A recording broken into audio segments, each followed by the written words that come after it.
Kau membuat segalanya baru. Engkau di dalamku dan ku ada dalammu. Tak ada yang tak mungkin bagimu. Ku dicipta untukmu, untuk membawa harum namamu. Engkau di dalamku dan ku ada dalammu. Kini ku datang mencari wajahmu, mengasihimu selalu dengan segenap hatiku, mencintai seluruh perbuatanmu, mengabdikan hidupku sesuai rencanamu.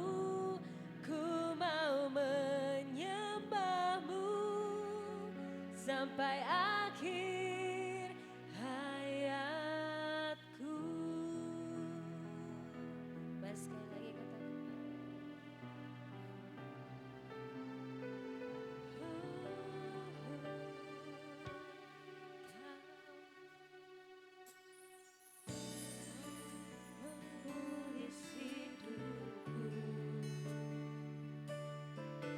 Kau membuat segalanya baru. Engkau di dalamku dan ku ada dalammu. Tak ada yang tak mungkin bagimu. Ku dicipta untukmu, untuk membawa harum namamu. Engkau di dalamku dan ku ada dalammu.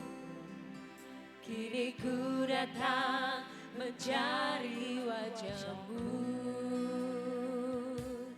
mengasihimu selalu dengan segenap hatiku, mencintai seluruh perbuatanmu, mengabdikan hidupku sesuai rencanamu.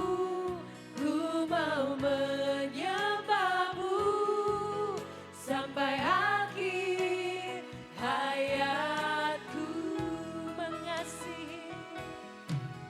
Mengasihimu selalu dengan segenap hatiku, mencintai seluruh perbuatanmu, mengabdikan hidupku sesuai rencanamu. Ku mau menyembahmu sampai akhir hayatku. Kau memahami,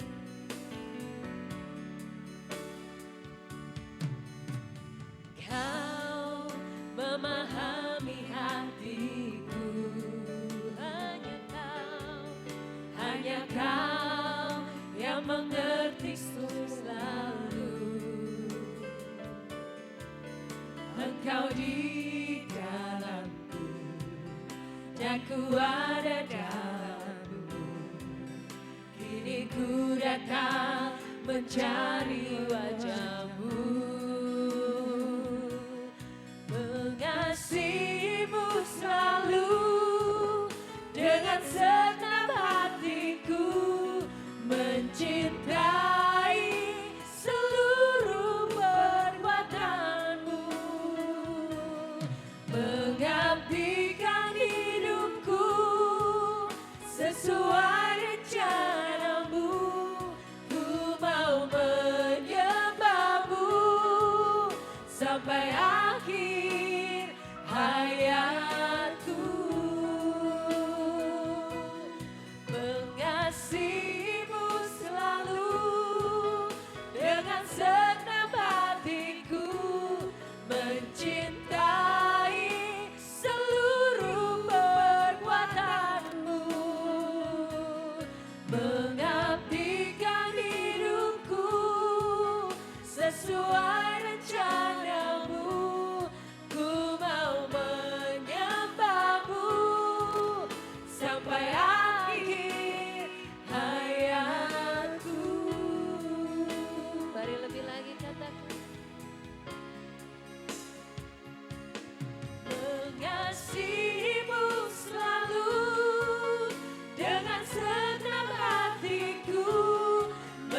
mengabdikan hidupku sesuai rencanamu.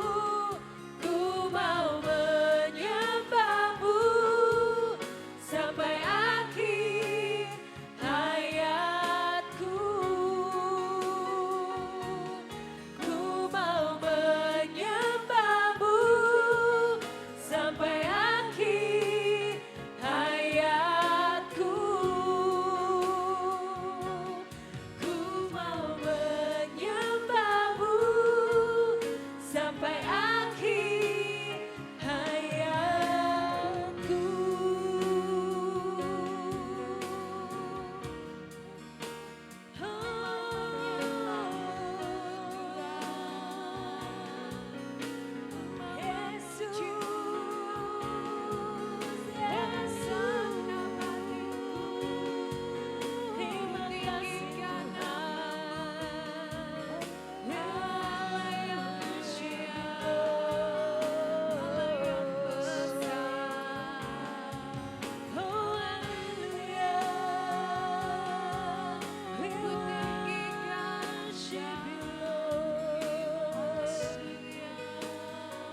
Kami menyembahmu, haleluya. We worship you. Sungguh Kau yang luar biasa, Yesus. Haleluya. We worship you, Lord. Kami memujimu. Sungguh Kau penulis hidup kami, Yesus yang berkuasa. Ini umat-Mu, kami datang dan berserah, memujimu untuk selamanya. Dan kami nyatakan Kau Allah yang berkuasa untuk selamanya. And we worship you, Lord. Oh, hallelujah.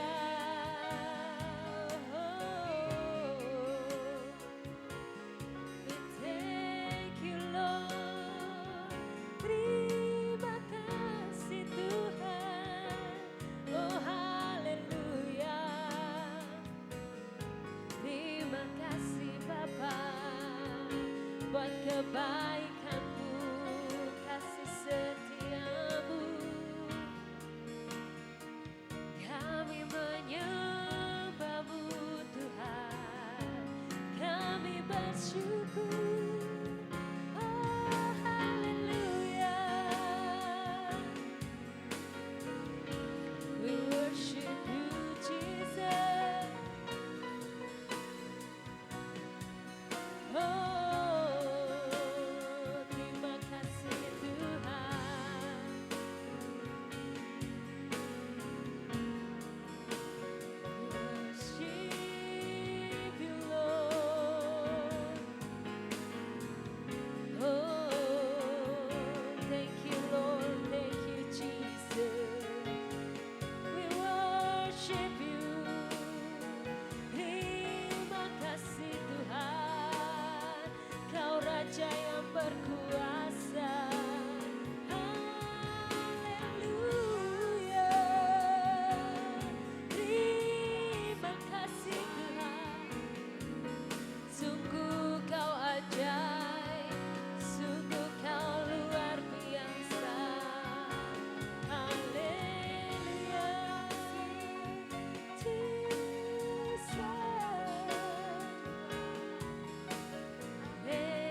Ini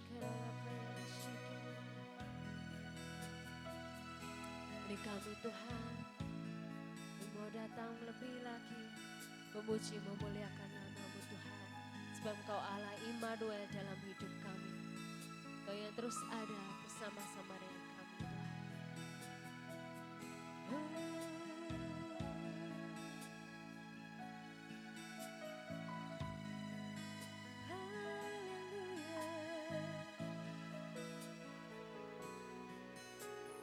Bapakku datang dan berserah, ku nyatakan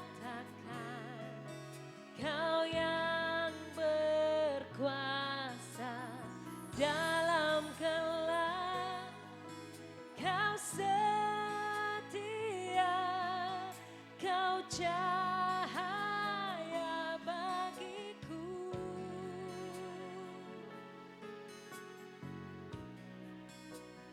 Kau kuatkan aku bertahan, Kau harapan dalam kesesakan, Kau buktikan kesetiaan-Mu Tuhan. Engkau Allah Immanuel.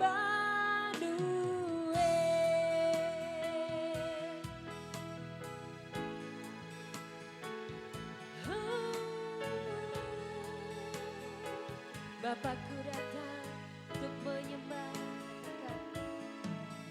Bapakku datang untuk menyembah. Ku nyatakan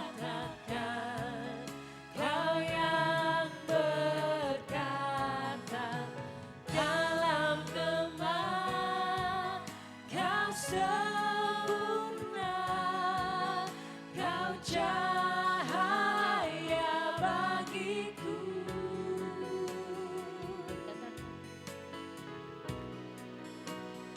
Kau kuatkan aku bertahan, Kau harapan dalam kesesakan, Kau buktikan kesetiaan-Mu Tuhan. Engkau Allah Immanuel. Kau kuatkan aku bertahan, Kau harapan dalam kesesakan, Kau buktikan kesetiaan-Mu Tuhan. Engkau Allah Immanuel. Sekali lagi katakan.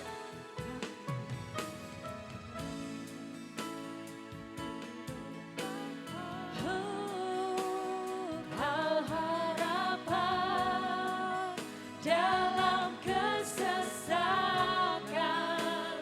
Kau buktikan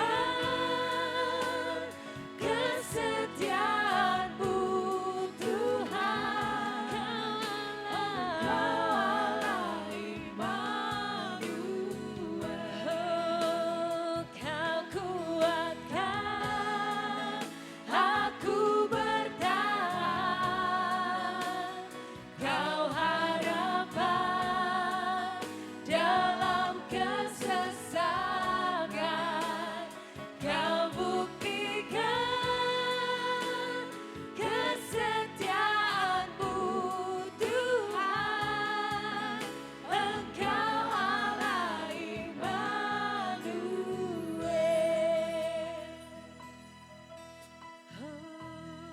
Mari katakan Immanuel.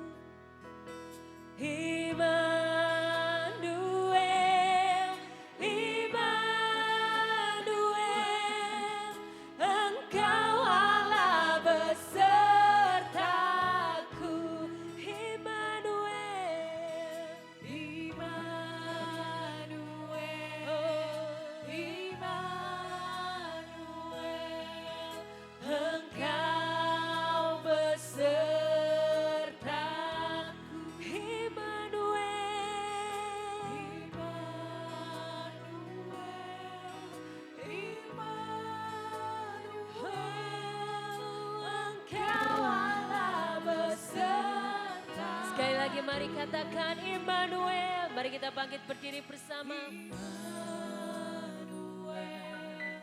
Immanuel, Engkau besertaku. Mari angkat suaramu katakan Immanuel, Immanuel, Engkau Allah besertaku.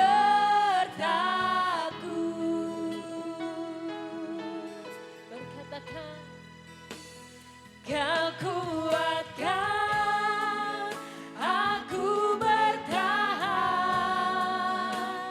Kau harapan dalam kesesakan, Kau buktikan kesetiaan-Mu Tuhan, Engkau Allah Immanuel. Kau kuatkan aku bertahan, Kau harapan dalam kesesakan, Kau buktikan kesetiaan-Mu Tuhan, Engkau Allah Immanuel. Engkau Allah, Engkau Allah Immanuel. Engkau Allah, Engkau Allah Immanuel.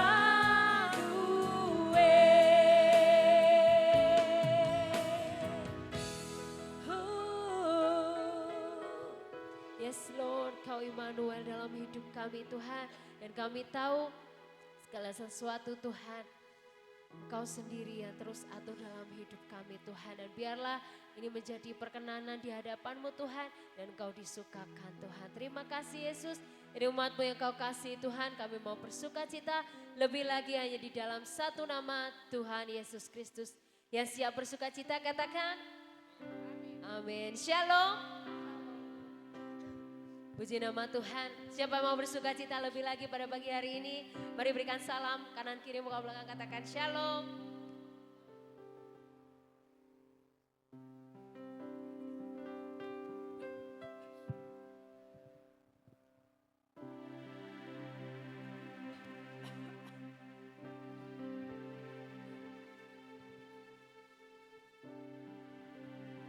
Puji nama Tuhan. Biar sukacita kita penuh dalam Tuhan Yesus. Amin.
bersyukur, sebab Dia pokok pujaku, ya Yesus, sukacitaku. Mari katakan puji Dia. Puji Dia, tinggikan namanya. Puji Dia, muliakan namanya. Ku akan selalu bersyukur, sebab Dia pokok pujaku, ya Yesus, sukacitaku. Mari katakan, ya Yesus, sukacitaku. Ya Yesus, sukacitaku.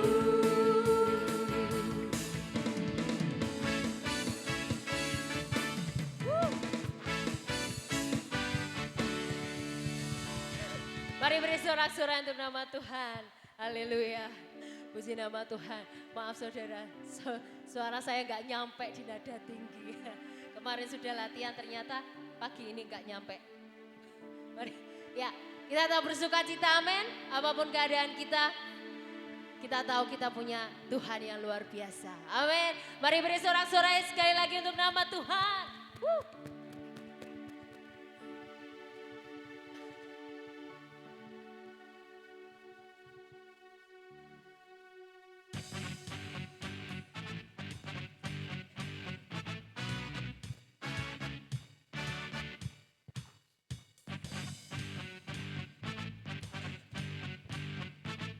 Mari kita mau nyatakan, dalam buku temukan sukacita. Amin. Katakan, dunia takkan sanggup untuk berikan,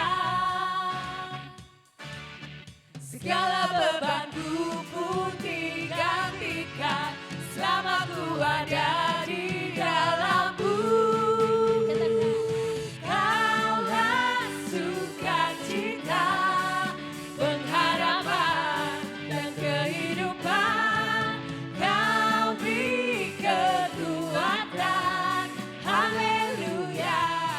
Sukacita selamanya.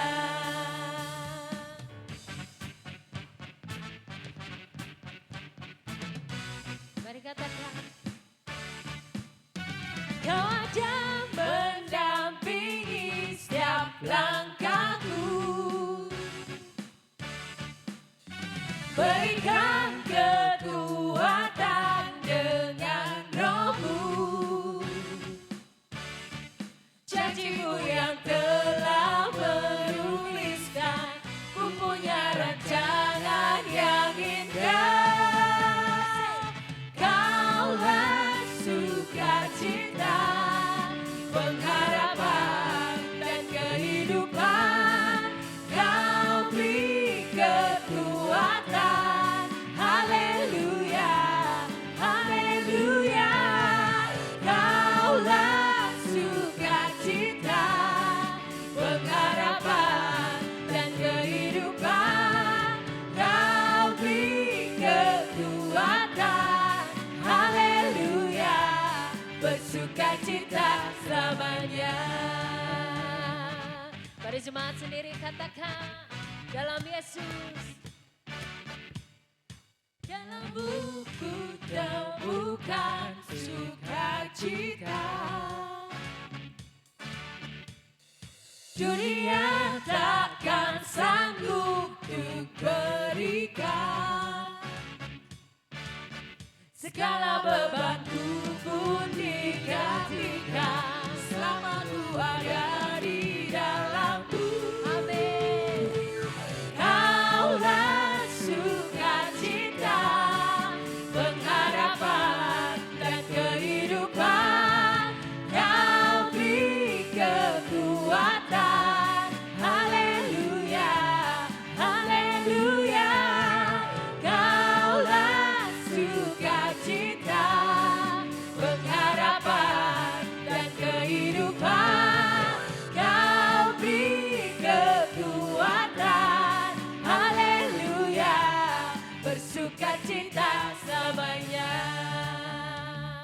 bertepuk tangan.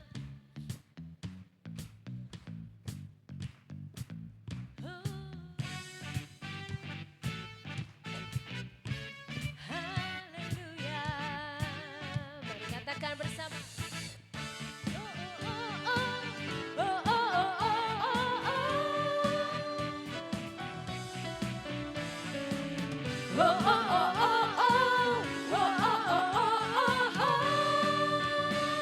Mari semua katakan. Kaulah sukacita, pengharapan dan kehidupan. Kau beri kekuatan. Haleluya, haleluya. Kaulah sukacita, pengharapan dan kehidupan. Kau beri kekuatan. Haleluya, bersukacita sama haleluya, bersukacita sama haleluya, bersukacita samanya.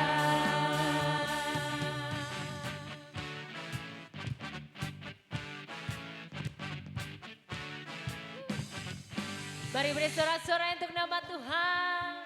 Siapa yang mau lebih lagi memuji dan memuliakan nama Tuhan? Mari angkat pujian syukur kita di hadapan Tuhan. Kita mau naikkan.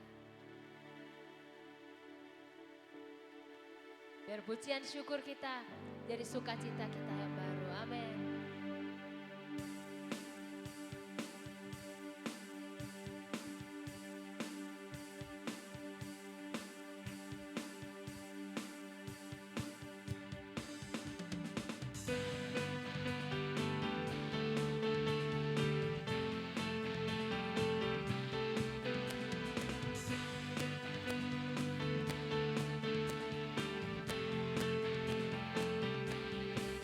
Pujian syukurku, katakan, ku naikkan bagimu, kasih dan rahmatmu tercurah bagiku, hidup bersamamu, ikut kehendakmu, ku berjalan tinggalkan masa lalu. Katakan kasih-Mu yang terbesar, kasih-Mu segalanya, janji-Mu yang sempurna. Oh, Kaulah sukacitaku, bersuka dalam-Mu, Yesus Kau kekuatanku. Amin. Katakan aman di dalam-Mu, berharap perlindunganku, menari bagimu, Yesus Kau sukacitaku, mulialah nama-Mu, oh Yesusku.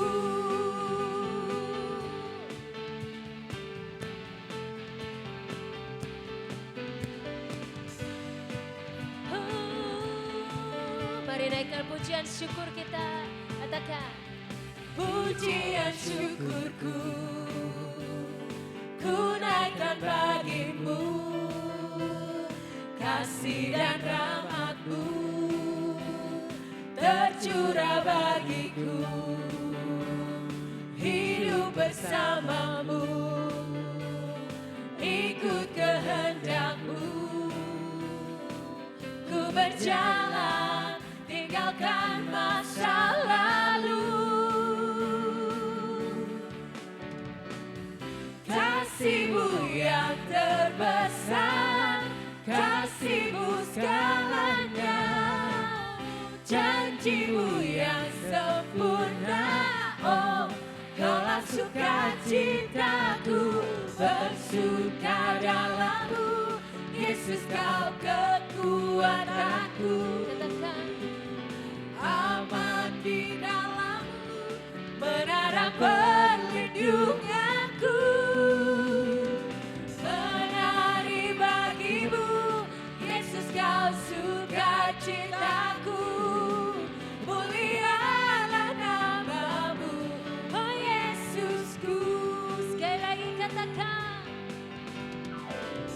suka dalam-Mu, Yesus Kau kekuatanku. Aman di dalam-Mu, menara perlindunganku. Menari bagi-Mu, Yesus Kau sukacitaku. Mulialah nama-Mu, oh Yesusku. Katakan, mulialah nama-Mu, Kaulah sukacitaku. Mulialah nama-Mu, oh Yesusku.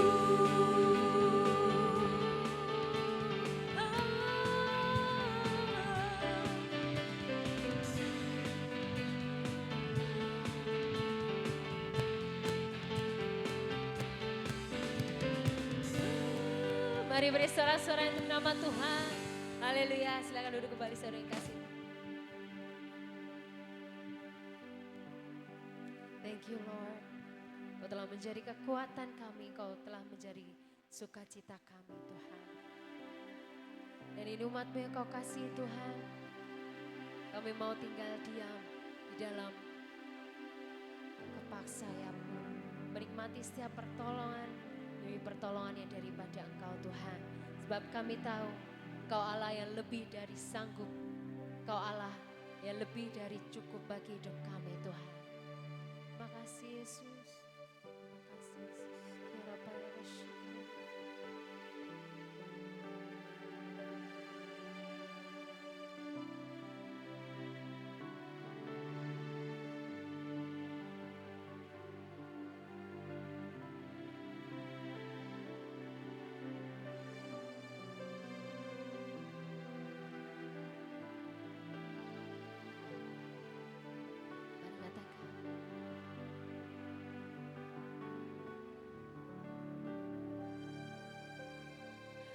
Hatiku tenang berada dekat-Mu, Kaulah jawaban hidupku. Hatiku tenang berjalan dengan-Mu, Kau yang pelihara hidupku. Pertolongan-Mu begitu ajaib, Kau telah memikat hatiku. Di saat aku tak sanggup lagi, di situ tangan-Mu bekerja. Pertolongan-Mu begitu ajaib, Kau telah memikat hatiku. Kini mataku tertuju padamu, ku rasakan kasih-Mu Tuhan.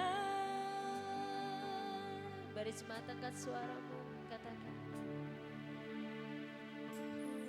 Hatiku tenang berada dekat-Mu, Kaulah jawaban hidupku. Hatiku tenang berjalan dengan-Mu, Kau yang pelihara hidupku.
rasakan kasih-Mu Tuhan.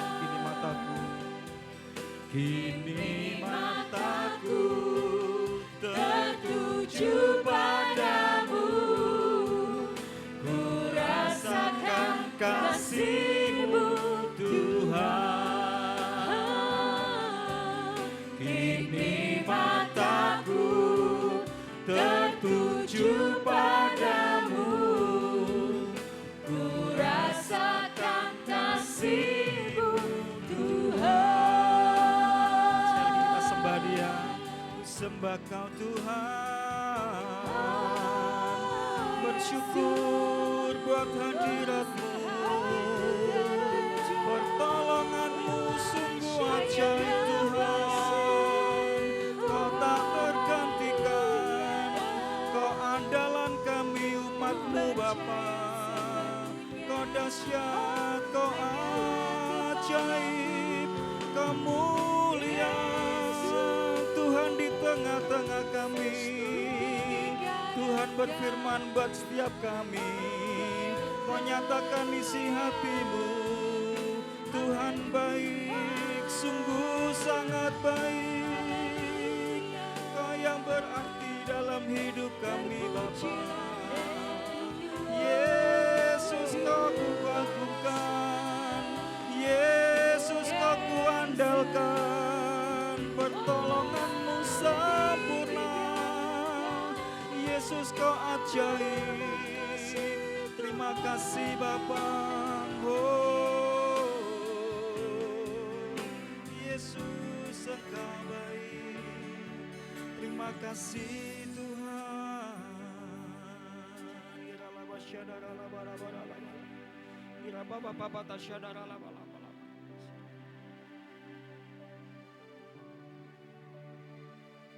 Engkau ajaib Tuhan, Engkau dahsyat ya Bapa.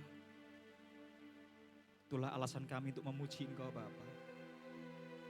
Engkau tak terbatas Tuhan. Terima kasih buat hadirat-Mu Bapa. Pagi hari ini Tuhan, Kau ada di tengah-tengah kami. Kau yang menyapa dengan firman-Mu ya Bapa. Kau yang menguasai kehidupan kami Tuhan. Saya percaya Tuhan pagi hari ini Tuhan, Kau nyatakan Tuhan kemuliaan-Mu tengah-tengah umat-Mu Bapa. Yang sakit Kau sembuhkan dengan kuasa bilur-Mu Yesus. Aku percaya Tuhan pagi hari ini Tuhan, kuasa-Mu bekerja di tengah-tengah umat-Mu ya Bapa. Memberkati kami yang hadir, yang haus, yang lapar akan Engkau Bapa. Tuhan puaskan jiwa kami Bapa. Tidak ada yang memuaskan kami selain Engkau Tuhan. Roh-Mu bekerja tengah-tengah kami pada pagi hari ini Bapa.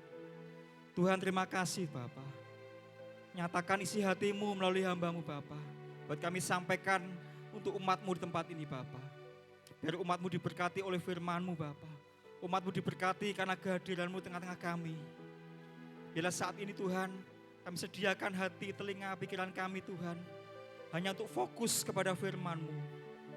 Fokus kepada apa yang Kau sampaikan pada pagi hari ini Bapa. Tuhan terima kasih Bapa. Kuatkan roh kami Bapa. Kuatkan hati kami Bapa. Kuatkan hidup kami Bapa. Terima kasih Tuhan Yesus. Bila segala kemuliaan, pujian dan hormat syukur hanya bagi nama-Mu. Di dalam satu nama Tuhan, Yesus Kristus, mari semua yang siap menerima firman Tuhan bersama-sama mengatakan amin. Silakan duduk. Shalom. Bagaimana kabarnya? Luar biasa? Amin. Siapa yang siap belajar firman Tuhan pada pagi hari ini? Saya percaya pagi hari ini Tuhan akan menyapa dengan firman-Nya. Tuhan akan menyampaikan sesuatu yang penting bagi kehidupan kita, supaya kehidupan kita hari-hari ini tetap kuat, tetap mengalami yang namanya kasih karunia Tuhan. Saudara, hari-hari ini siapa yang sedang masuk di dalam Universitas Padang Gurun, saudara? Ya, UPG. Ya. Padang Gurun itu berbicara mengenai tentang nggak ada Padang Gurun itu rame, sepi, sendirian. Padang Gurun itu berbicara mengenai sesuatu yang kering, sesuatu yang sepertinya hampa. Siapa yang pernah di padang gurun? Belum pernah saudara ya. Di padang gurun itu sesuatu yang tidak ada sorak-sorai. Di padang gurun kelihatannya tidak ada harapan saudara. Benar ya? Kehidupan ini saya ibaratkan ketika kita masuk dalam padang gurun di mana Tuhan izinkan kita untuk kita masuk dalam suatu arena, ya arena iman saudara ya. Minggu lalu saudara Susan sudah menyampaikan tentang iman, the faith. Bagaimana iman Tuhan bekerja di dalam kehidupan orang percaya saudara. Iman kita itu seperti biji sawi kecil, ya harus mati terlebih dahulu. Baru ketika imannya Tuhan bekerja, ada sesuatu yang dahsyat yang kita alami saudara. Dan pagi hari ini memang saudara, hari-hari ini kehidupan ini banyak mengalami lelah, letih, lesu. Ya, tubuh ini kalau capek itu butuh yang namanya rest, butuh yang namanya apa saudara? Istirahat, betul ya. Orang kalau kurang istirahat itu pertama ya secara medis gampang pusing, ya tidak fokus, bingung sudah, linglung. Pernah kan ngalami kurang tidur gitu kan? Tubuh kita rasanya bingung, mau diajak ngomong A, jawabannya C, ya nggak fokus sudah. Ya butuh yang namanya waktu untuk beristirahat. Gampang emosi, benar nggak sudah? Sudah kalau kurang istirahat itu gampang emosi tak? Sedikit-sedikit cepat ngamuk, marah gitu. Karena apa? Mungkin lelah jiwa, lelah pikiran, lelah tenaga kita, ya. Apalagi tidak kreatif, males wes, mbuh wes sakarmu. Kita lagi kalau orang yang capek itu enggak kreatif lagi. Hidupannya jadi hovlog ya. Enggak bisa punya ide-ide cemerlang. Beda kalau tubuh kita sudah mengalami yang namanya rest, sudah mengalami suatu semangat ketika kita istirahat. Ya. Karena saya tahu bahwa kehidupan ini banyak tuntutan, benar enggak? Target, apalagi harapan-harapan yang kadang tidak sesuai dengan keinginan kita. Loh ternyata kok begini, yang tak harapkan ini kok hasilnya seperti ini.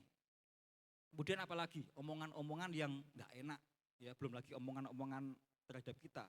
Itu kan beban pikiran kita, perkataan yang pedas. Ya enggak tahu lomboknya berapa sudah, perkataan yang pedas itu membuat beban pikiran kita. Contohnya apa? Perkataan yang pedas.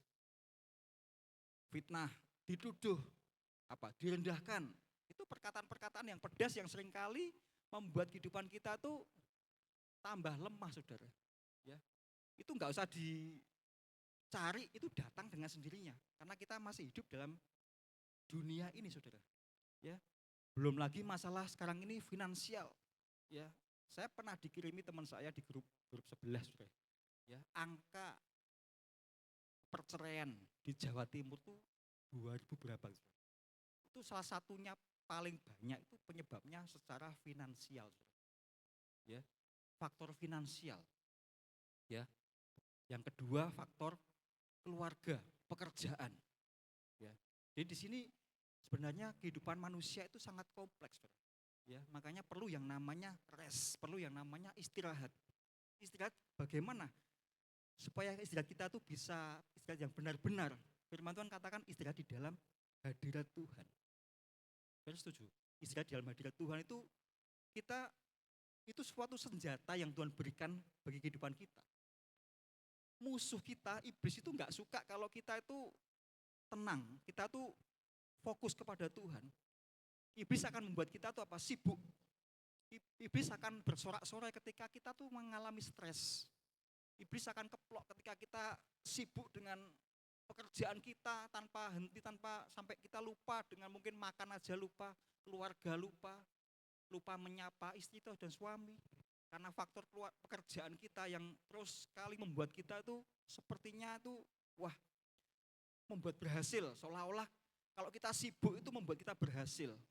Ingat saudara bahwa penyertaan Tuhanlah yang membuat hidup kita itu berhasil. Bukan karena kesibukan kita, bukan karena kekuatan kita. Kalau enggak aku enggak bisa. Itu faktor Tuhan, saudara. Kadang manusia itu mengesampingkan Tuhan. Apalagi kalau kita sudah punya pengalaman berhasil. Nah itu sudah enggak mungkin kita melibatkan Tuhan. Bukan melibatkan Tuhan ya saudara ya. Ya, melibatkan Tuhan itu berarti Tuhan belum dilibatkan, saudara. Ya, tetapi kita tanya terlebih dahulu kepada Tuhan, apa tuh Tuhan yang harus aku kerjakan? Makanya kalau saya katakan bahwa di mana tempat terbaik kita untuk kita bisa rest. Firman Tuhan di dalam kitab Keluaran 33 dikatakan ayat ke-14. Coba sudah buka. Sebentar, nanti saya akan tunjukkan tema kita pada pagi hari ini. Keluaran 33 ayat 14, apa yang dikatakan firman Tuhan? Keluaran 33 ayat yang ke-14. Lalu ia berfirman, aku sendiri hendak membimbing engkau dan memberikan ketenteraman kepadamu. Terjemahan lain mengatakan, my presence will go with you and I will give you rest. Ternyata hadirat Tuhan itu membuat kita tuh mengalami rest yang sejati, saudara. Jadi kalau saya katakan bahwa kepuasan sejati kita tuh bukan terletak pada apa tanda petik, tetapi pada siapa. Saya ulangi, saudara. Kepuasan sejati kita, istirahat kita yang sejati itu terletak bukan kepada apa, tetapi kepada siapa.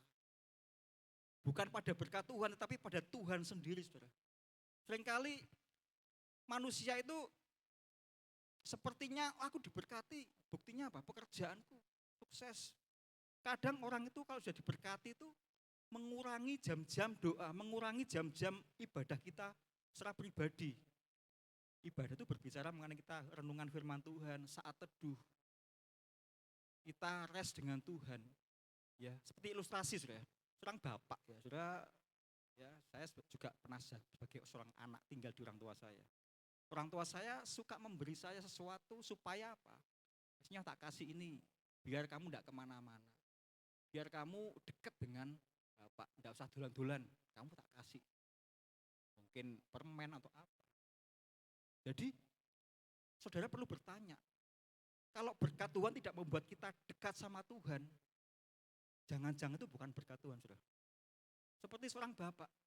Bapak tuh mengasihi anaknya supaya anaknya tuh dekat, wes gak usah dolan-dolan, tak kasih ini aja. Dekat dengan bapaknya. Demikian juga dengan Tuhan. Tuhan memberkati kita tuh supaya kita lebih dekat kepada Tuhan. Bukan sebenarnya kita menjauh kepada Tuhan, saudara. Makanya ingat, waspada, saudara. Jangan-jangan mungkin saudara berhasil, sudah punya banyak klien, atau mungkin saudara sukses. Orang kalau sudah banyak uang itu kadang-kadang, bukan kadang-kadang, saudara, kebanyakan, saudara. Mengurangi jam-jam ibadah. Pengen ada aja keperluannya tuh ada aja. Mau beli ini, padahal itu belum tentu itu butuh. Mungkin pergi kemana-mana padahal itu belum tentu itu esensi pergi kemana-mana itu karena apa? Mumpung ada uang. Wes gampang lah ibadah nanti aja. Kan bisa online, kan bisa lihat YouTube. Saudara, pentingnya beribadah secara korporat di tempat ini seperti sekarang ini, saudara. Supaya kita bisa bersatu bersama dengan keluarga-keluarga sepelayanan keluarga kerajaan Allah di tempat ini, saudara. Ya, kita bisa mengerti bagaimana masing-masing, bisa menyelami masing-masing. Itu pentingnya ibadah secara korporat, saudara.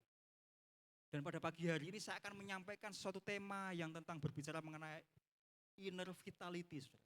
Kekuatan di dalam kita tuh tetap harus fit. Kenapa? Kita melihat fenomena-fenomena yang saat ini terjadi. Coba PowerPoint-nya dibuka. Ada suatu ayat yang sepertinya sesuatu yang aneh, saudara. Next. Kitab Yesaya, pasal yang ke-40. Di sini sudah saya tulis, saudara. Dikatakan apa? Yesaya 40 ayat 30. Yesaya 40 ayat 30. Dikatakan apa? Orang-orang muda menjadi lelah dan lesu. Dan teruna-teruna jatuh tersandung. Saudara, orang muda itu identik dengan kekuatan, benar nggak, saudara? Orang muda itu enggak loyo, energik, punya gairah, punya semangat. Tetapi Alkitab di sini katakan, Yesaya katakan orang-orang muda menjadi lelah dan lesu. Dan teruna-teruna dikatakan apa? Jatuh tersandung. Saudara, hari-hari ini khususnya anak-anak muda, banyak yang mengalami yang namanya anxiety. Apa itu anxiety, saudara? Gelisah, ketakutan tentang masa depan, ketidakpastian. Bagaimana nasibku nanti? Mungkin anak muda ini melihat keluarganya. Wes gak mungkin lah bisa menyekolahkan aku, gak mungkin bisa lah aku sukses, berhasil. Melihat keadaan, sama-sama wis hopeless semua, saudara. Apalagi krisis identitas itu terjadi di kalangan anak muda, saudara. Kebiasaannya apa? Karena krisis identitas, membandingkan. Hari-hari ini kita banyak disuguhi oleh medsos-medsos yang pamer kesuksesan, pamer kebahagiaan. Belum tentu keluarganya bahagia. Seolah-olah tanda petik bahagia, tapi di dalam lagi badai, saudara. Lagi krisis. Krisis apa? Kasih. Pengen cepat sukses, itu anak muda sekarang, saudara. Identitas supaya kalau aku berhasil, aku biar dianggap, oh ini loh, sukses, berhasil. Makanya kejahatan-kejahatan di dunia media sosial, di televisi kalau sudah lihat itu banyak kan anak muda. Tentang apa, saudara? Beberapa waktu yang lalu, ya, tentang apa itu falas itu, saudara. Itu kan banyak kan pemainnya anak muda semua. Mereka pengen sukses secara instan. Apalagi anxiety tadi sudah, krisis identitas sudah, kemudian apa lagi? Butuh validasi, butuh pengakuan. Benar enggak, saudara? Hari-hari ini banyak orang butuh pengakuan. Makanya orang cepat burn out, cepat capek itu karena mereka ingin dianggap, diakui, aku bisa kok. Mengupayakan dengan segala cara. Tetapi sebenarnya ngos-ngosan, tidak melibatkan Tuhan, Tuhan tidak ada dalam kehidupan orang itu. Sehingga ngos-ngosan, sehingga merasa burn out, sehingga merasa capek. Ini hal-hal yang terjadi khususnya di kalangan anak muda saat ini. Anxiety tadi, butuh yang namanya perlu krisis identitas, kehilangan apa lagi? Kehilangan cinta kasih kepada orang tuanya juga, butuh validasi. Makanya saya katakan bahwa hari-hari ini pun juga dikatakan banyak orang mencari jalan pintas. Benar enggak, saudara? Sekarang ini bukan orang menunggu, bukan menyerah, tapi apa? Mencari jalan pintas. Piye cepat supaya berhasil, gimana supaya seringkali cepat sukses. Itu yang terjadi hari-hari ini. Makanya saya waktu merenungkan kitab Yesaya 40 ayat 30 ini, kok aneh ya, orang-orang muda kok tambah lesu, kok tambah lelah. Teruna-teruna dikatakan jatuh tersandung. Ya ini salah satu faktornya, saudara.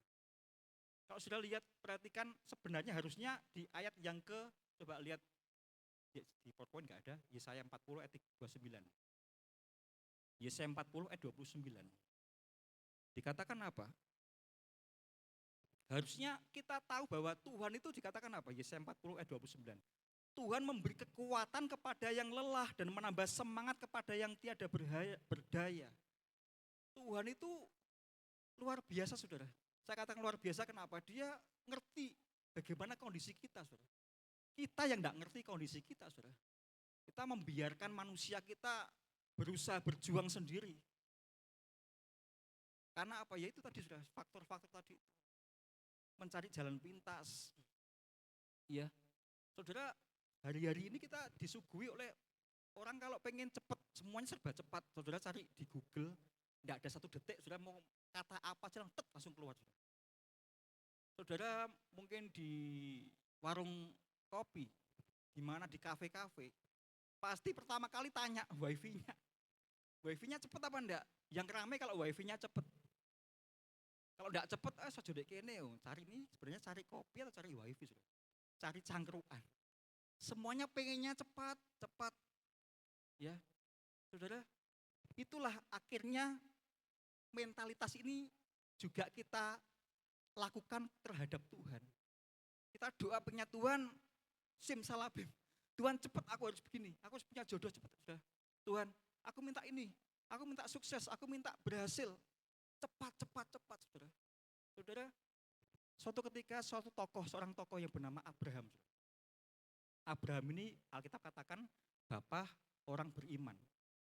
Saya dulu waktu membaca cerita Abraham ini, saya katakan, wah hebat ya Abraham ini ya. Pilihan Tuhan. Saya punya alasan apa loh, dia dikatakan bapak orang beriman. Ternyata waktu saya baca riwayatnya dari Abraham ini, ternyata Abraham itu juga sama seperti saudara dan saya. Dia jatuh bangun di dalam iman. Belum dikatakan bapak orang beriman. Dia dikejar sama Tuhan. Banyak kesalahan-kesalahan yang dilakukan oleh Abraham. Meskipun dia sudah katakan sama Tuhan, aku akan jadikan engkau bapak beriman, bapak banyak bangsa. Tapi dalam siklus kehidupannya dia mengalami jatuh bangun dalam iman, saudara. Dia sempat bohong, ya, dia sempat meragukan Tuhan. Tuhan, aku ini sudah umur segini 99. Dan nanti kalau aku nggak punya keturunan, kekayaanku buat siapa? Masa tak kasihkan hambaku Eliezer? Abraham sempat mengeluh kepada Tuhan. Bahkan dia sempat menertawakan Tuhan kan, termasuk juga istrinya Sarah. Merasa masa mana bisa, umurku sudah segini, sudah lanjut, sudah menopause, bukan menopause, menostop, saudara. Secara kedokteran itu sudah tidak mungkin, sudah Sarah bisa hamil, saudara. Ternyata tapi Tuhan tuh mengejar Abraham sampai Abraham percaya. Makanya kalau sudah baca dalam kitab Kejadian pasal 15, ada di PowerPoint ya. Kejadian 15 ayat yang ke-6. Seringkali kita tuh seperti Abraham, saudara, salah mengerti tentang yang namanya percaya, saudara. Next. Lah ini, saudara, ayat yang ke-6. Dikatakan apa? Lalu percayalah Abraham kepada Tuhan. Ini pada waktu Abraham disuruh Tuhan, coba kamu keluar dari kemahmu, lihat itu bintang-bintang di langit. Nanti keturunanmu seperti itu. Seringkali kita di dalam kemah kita, dalam ruang lingkup kita nggak ingat kebesaran Tuhan yang dahsyat. Makanya Abraham disuruh keluar dari kemahnya, kamu keluar, lihat itu. Tuhan katakan, nanti keturunanmu seperti bintang di langit. Abraham dikatakan apa? Lalu percayalah Abraham kepada Tuhan dan maka Tuhan memperhitungkan hal itu kepadanya sebagai kebenaran. Saudara, saya coba buka arti tentang percaya, saudara. Next. Percaya itu dalam bahasa Ibrani itu aman, saudara. Katakan aman.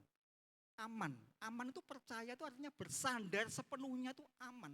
Percaya, saudara. Kalau saudara kata iman itu ya percaya itu.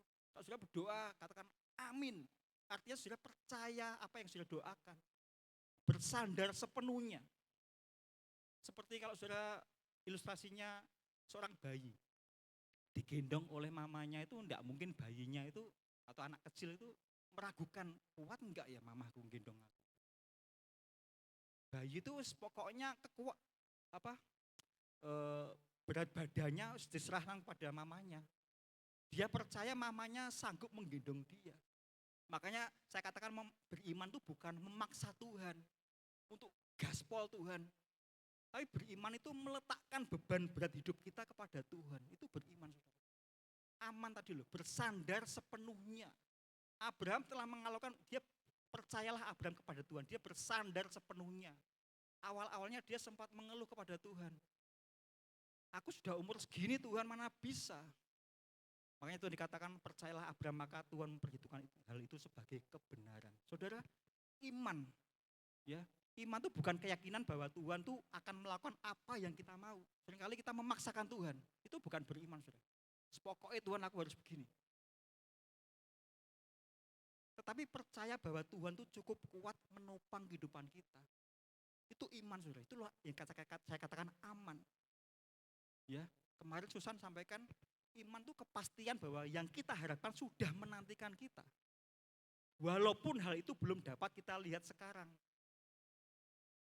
Abraham belum melihat, dia cuma dijanjikan Tuhan, kan percayalah, makanya Abraham percaya. Makanya dia katakan bersandar sepenuhnya, dia aman. Iman itu aman bahwa Tuhan tahu apa yang dia akan lakukan, saudara. Itu yang saya katakan bahwa percaya, aman, bersandar sepenuhnya. Hari-hari ini saudara, kalau boleh saya katakan bahwa kita tuh bukan ada dalam musim menanti, saudara, tapi musim percaya. Saya pernah tulis di status saya, saudara, WhatsApp saya. Hari-hari ini kita sedang ada dalam musim trusting season. Musim percaya kepada Tuhan. Percaya, enggak lagi kita ragu-ragu, saudara. Ya. Kembali ke tadi, saudara. Yesaya tadi, ketika Yesaya katakan anak-anak muda akan jatuh, akan mengalami kelesuan, teruna-teruna akan tersandung. Ada satu rahasianya, saudara. Kalau saudara perhatikan ayat yang ke-40 di dalam Yesaya. Next. Enggak, di PowerPoint aja. Kalau saya bilang, tadi saya bilang kita ada dalam musim untuk percaya kepada Tuhan. Ini sudah saya tulis sudah ya. Beriman itu meletakkan beban berat hidup kita kepada Tuhan. Beriman itu percaya bahwa Tuhan cukup kuat menopang kita. Seperti anak tadi, digendong anak mamanya tidak akan ragu-ragu. Percaya kalau mamanya sanggup menggendong dia. Iman itu aman bahwa Tuhan tahu apa yang dia lakukan, saudara. Dan kemudian apa? Iman yang kemarin sampaikan Susan, kepastian bahwa yang kita harapkan sudah menantikan kita. Walaupun hal itu belum dapat kita lihat sekarang. Itulah yang saya katakan iman, saudara. Makanya kalau tadi saya katakan, kenapa anak-anak muda kok jatuh lesu, mengalami burnout, mengalami tidak energik lagi, tidak semangat lagi. Ada rahasianya, saudara. Next. Rahasia terus. Next. Nah ini sudah, saya gambar gini sudah. Rahasia anti lesu. Ya. Di dalam Yesaya 40 ayat 31 dikatakan apa? Orang yang ada garis merahnya itu sudah. Orang yang menantikan Tuhan itu mendapat kekuatan baru. Mereka berlari dan tidak menjadi lesu, mereka berjalan dan tidak menjadi lelah, menanti. Nah, saya coba juga buka. Saudara kalau ingin belajar bahasa Ibrani sudah buka Alkitab Sabda sudah. Itu akan dijelaskan banyak hal mengenai arti kata dalam terjemahan baru. Menanti itu artinya kafah, mengikat bersama. Kita tahu memilin. Benang itu kalau dipilin tuh jadi apa? Kalau orang mengurai perempuan tuh mengurai apa namanya? Rambutnya itu dikepang gitu ya. Itulah yang namanya menanti itu mengikat bersama dengan Tuhan. Momen ketika roh kita sedang dipilin, kafah dengan roh Allah sehingga menjadi kuat. Makanya dikatakan orang yang menantikan Tuhan itu mendapat kekuatan baru. Kenapa kok kuat? Karena roh kita dengan Tuhan menyatu. Seperti orang memintal benang. Next, ada gambarnya. Nah ini sudah, kafah. Status kafah itu seperti Raja Wali. Ya, menunggu dengan sabar, artinya menantikan dan penuh harap agar Tuhan bertindak. Ada gambarnya. Next. Nah ini sudah. Saya cari gambarnya tentang orang memilin. Semakin lama kita menantikan Tuhan, itu sepertinya kita sama seperti kita, roh kita semakin kuat menyatu dengan rohnya Tuhan. Makanya saya tadi katakan orang itu akan mengalami apa? Kekuatan yang baru. Lari enggak menjadi lesu. Jalan tidak lelah. Sedikit-sedikit orang hari ini mengalami aduh capek.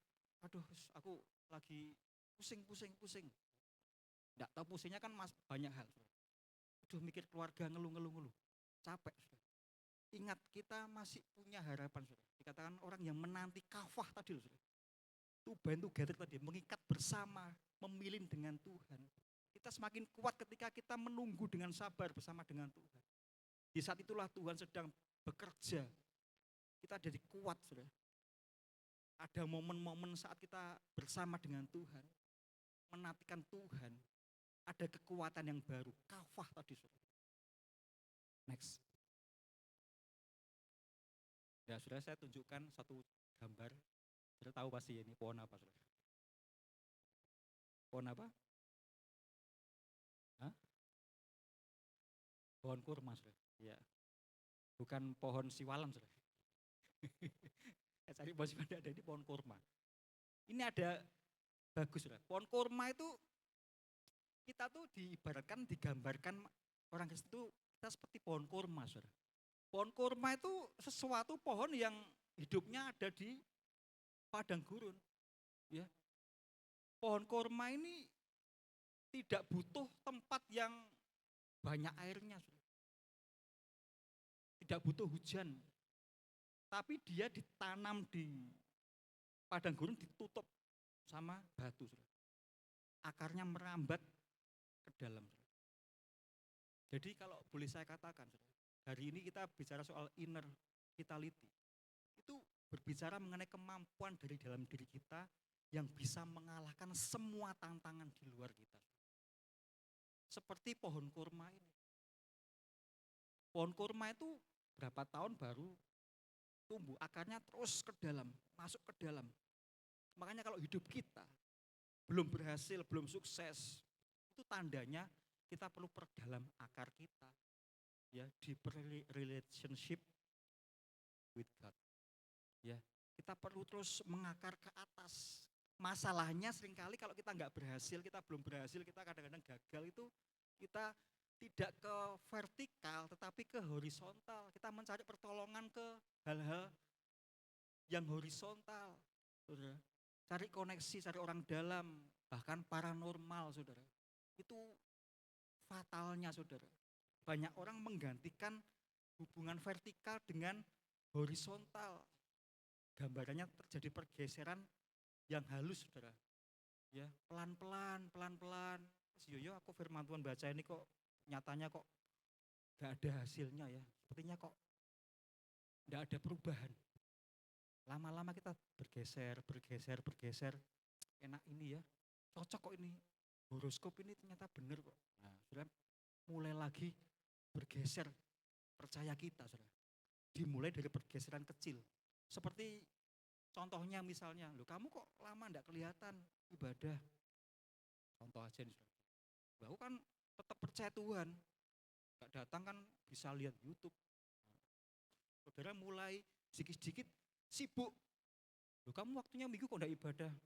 Ya lagi hangout lah, lagi ada acara. Ini kan lagi kumpul di sepeda mungkin atau mungkin badminton atau mungkin lari, jogging dan sebagainya. Sepertinya itu oh besok kan masih bisa, kan masih bisa dengarkan di YouTube. Bahkan yang melayani sudah, loh kamu kok sudah lama enggak pelayanan? Enggak ah, aku tetap, yang penting aku kan percaya Tuhan Yesus, masih percaya. Ngomong-ngomong kamu sudah berapa lama enggak pelayanan? Ya terakhir aku pelayanan tahun 2017 lah. Itu artinya sudah lama-lama bergeser, saudara. Ya, pergeseran kecil. Makanya kalau kita belum sukses, belum berhasil, itu tandanya kita kita semakin dalam akar kita kepada Tuhan. Hubungan vertikal kita kepada Tuhan harus semakin lebih lagi. Connect dengan Tuhan, saudara. Seperti contohnya kalau saudara punya gadget, HP, atau apa aja, tablet, lama-lama nggak dicas, saudara. Secanggih apapun HP-mu, merek apa juga, yang paling canggih, paling mahal, ya enggak bisa dipakai, saudara. Kenapa? Sudah kehabisan, enggak terkonek dengan listrik, enggak terkonek, baterainya habis, saudara. Begitu juga dengan hidup kita. Wah itu hebat loh, dia punya banyak bakat, punya talenta, punya karunia. Tetapi kalau hidupnya setiap hari dicas dengan Tuhan, ya percuma, saudara, enggak berarti, enggak berguna, percuma tanpa berguna, saudara. Benar, saudara. Makanya oleh sebab itu, jangan sampai lama-lama kita putus dengan koneksi kita dengan Tuhan. Bergeser sedikit demi sedikit, sedikit. Kalau orang berselingkuh itu kan enggak langsung tiba-tiba langsung sama selingkuhannya, saudara. Awalnya kan ya curhat-curhatan lewat HP. Lama-lama ayo ketemu. Nah, selanjutnya sudah di KUA, saudara. Nikah, saudara. Ya, kan sedikit demi sedikit kan, pergeseran itu rohani juga demikian, sudah lama-lama sedikit, sedikit, sedikit, lama-lama loh, kok wis hilang enggak ada, wis kebiasaan, wis biasa kok aku minggu, wis kan minggunya ada, sebulan ada 4 kali, mungkin yang minggu keempat aja lah ibadah. Saudara, hari-hari ini pun juga iblis itu mencoba untuk mengalihkan Yesus saja tidak cukup, saudara. Ya, dunia bukan menyingkirkan Yesus dari kehidupan kita, saudara, tetapi gini, saudara. Dunia akan membuat seolah-olah Yesus saja tidak cukup. Yesus saja kurang. Yo kamu percaya Tuhan Yesus tidak apa-apa percaya. Tapi kan kamu perlu hal yang lainnya supaya lebih sukses lagi. Ya enggak mungkin orang sekarang katakan gak usah percaya Yesus, enggak. Enggak apa-apa percaya Yesus, kamu melayani enggak apa-apa, ibadah enggak apa-apa. Tapi kan bukan cuma Yesus saja. Yesus saja kurang. Tambah dunia baru kamu cukup. Coba next, gambarnya saya tulis gini, Yesus plus plus, saudara. Sekarang ini hati-hati, saudara. Saudara pernah dengar ajaran manifesting? Ada yang pernah baca The Secret dulu? Jadi ajaran ini gini, saudara. Seolah-olah yang kita pikirkan itu dunia dan alam semesta ini gini, saudara. Alam semesta ini semuanya bergetar. Kalau kita berpikir sesuatu, misalnya aku pengen sesuatu, itu bisa terjadi karena yang kita pikirkan terjadi tanpa melibatkan Tuhan.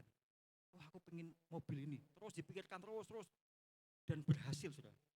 Bahayanya ada yang berhasil, saudara. Manifesting ini dipikirkan terus Sampai akhirnya terjadi, saudara. Itu pelajaran-pelajaran yang menyesatkan, saudara. Makanya Yesus plus plus tadi saya tulis di sini, Yesus plus plus. Ya, Tuhan aja kurang, Yesus aja kurang. Kamu perlu tambah lagi. Percaya bintang, horoskop. Itu kan kekuatan kamu kan cocok kan loh. Ini bintangmu kan Sagitarius loh. Hari Senin harus pakai baju ini. Kamu harus jodohmu sama ini. Itu kan hal-hal yang menyesatkan, saudara. Kita buka dalam kitab Kolose, saudara. Kolose 2. Kolose 2 yang ke-6 dan 9. Kita akan lihat. Kolose 2, 6 sampai 9. Dikatakan apa? Kamu telah menerima Kristus Yesus Tuhan kita, karena itu hendaklah hidupmu tetap di dalam Dia. Next. Hendaklah kamu berakar di dalam Dia dan dibangun di atas Dia. Hendaklah kamu bertambah teguh dalam iman yang telah diajarkan kepadamu, dan hendaklah hatimu melimpah dengan syukur. Next. 8. Hati-hatilah supaya jangan ada yang menawan kamu dengan filsafatnya yang kosong dan palsu, menurut ajaran turun-temurun dan roh-roh dunia, tetapi tidak menurut Kristus. Ayat yang ke-9. Sebab dalam Dialah berdiam secara jasmaniah seluruh kepenuhan kealahan. Saudara, dari ayat ini yang kita baca ini, mari saya akan memparafrasekan, ya. Saya akan dengan kata-kata saya, saudara. Ya, saudara, di dalam PowerPoint ada, supaya lebih memudahkan. Ayat yang ke-6, saudara. Kamu telah menerima Kristus Yesus Tuhan kita, karena itu hendaklah hidupmu tetap di dalam Dia. Kamu sudah memiliki Yesus, tetaplah hidup di dalam Dia. Nah, yang merah ini, saudara. Next. Yang ke-7, makanya berakarlah dalam Yesus dan bangunlah atas dasar Yesus. Semakin yakinlah dengan ajaran iman yang sudah lama kamu terima. Semakin seringlah meresponi karunia Allah dengan syukur. 8. Jangan sampai ada yang menculik kamu dengan cara menggiring kamu keluar dari Yesus melalui tradisi ataupun ajaran filosofi dunia yang kelihatannya benar tapi tidak berdasar Yesus. Saudara, saya tulis menculik ini, bahasa aslinya memang menculik, saudara. Ya, menculik kan hari-hari ini kan banyak orang menculik, saudara. Orang menculik anak-anak itu kan diiming-imingi, benar nggak, saudara? Nggak mungkin ditarik langsung kan, diiming-imingi. Anak-anak itu kan kalau diculik kan diiming-imingi sesuatu, permen ataupun roti. Ayo ikut sama om, ayo ikut ke sini. Akhirnya diculik, saudara. Katakan apa? Dengan menggiring kamu keluar dari Yesus melalui tradisi ataupun ajaran filosofi dunia. Saudara, di sini waktu saya merenungkan dari kitab Kolose pasal yang kedua ini, ternyata dunia ini membuat kita percaya bahwa Yesus saja tidak cukup. Kita perlu menyelidiki, bagaimana cara dunia membuat percaya bahwa Yesus saja tidak cukup. Next, coba. Bagaimana cara dunia membuat kita percaya bahwa Yesus saja tidak akan cukup. Seperti tadi saya katakan, saudara. Yesus saja kurang, kamu perlu yang ini, kamu perlu tahu pengetahuan-pengetahuan yang lainnya. Next, saudara. Saya tulis ini, saudara. Ajaran turun-temurun. Tradisi, budaya, kebiasaan. Di situ tadi kan dikatakan ada ajaran turun-temurun. Ada apa lagi? Ajaran roh-roh dunia. Termasuk prinsip sistem berpikir dunia.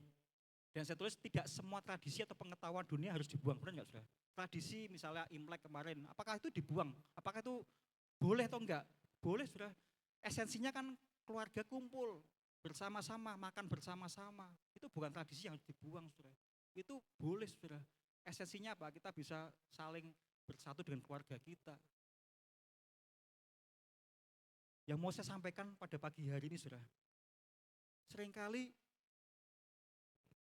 filosofi dunia ini yang membuat kita itu bergeser. Kita ya Yesus, ya filosofi dunia, saudara. Ya, seperti yoga contohnya, saudara. Belajar yoga boleh nggak, saudara? Siapa yang tanya enggak boleh? Boleh ya. Yang enggak boleh itu apa, saudara? Yoga itu kan jurusnya kan macam-macam, saudara. Misalnya tangannya kita begini, stressing kan, ini kan boleh gini. Ya. Kita menatap ke langit, jurus menatap ke langit. Yang enggak boleh itu apa? Instrukturnya bilang gini, perhatikan terus, ya, rasakan terus, nanti langit akan menyatu dengan rohmu. Itu yang enggak boleh.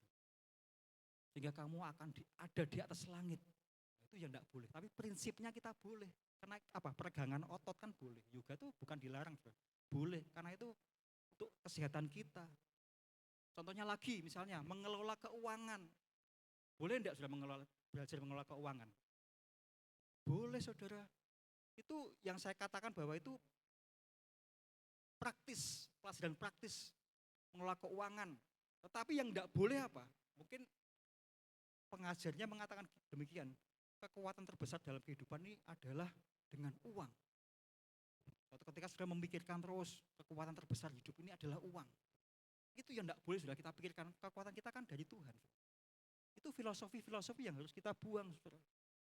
Contoh yang lainnya misalnya dalam parenting. Mengasuh anak. Saudara anggap anak itu beban. Masa-masa begini anak itu jadi beban kita. Mungkin saudara sedang rumpi sama orang-orang yang belum percaya Tuhan. Iya ya, beban anak itu ya.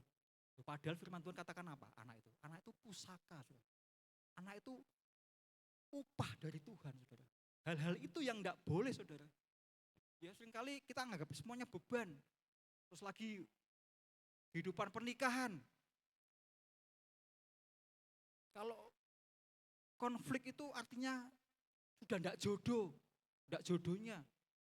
Wes mendingan kita cari yang sepaham aja, cari yang enggak pernah konflik.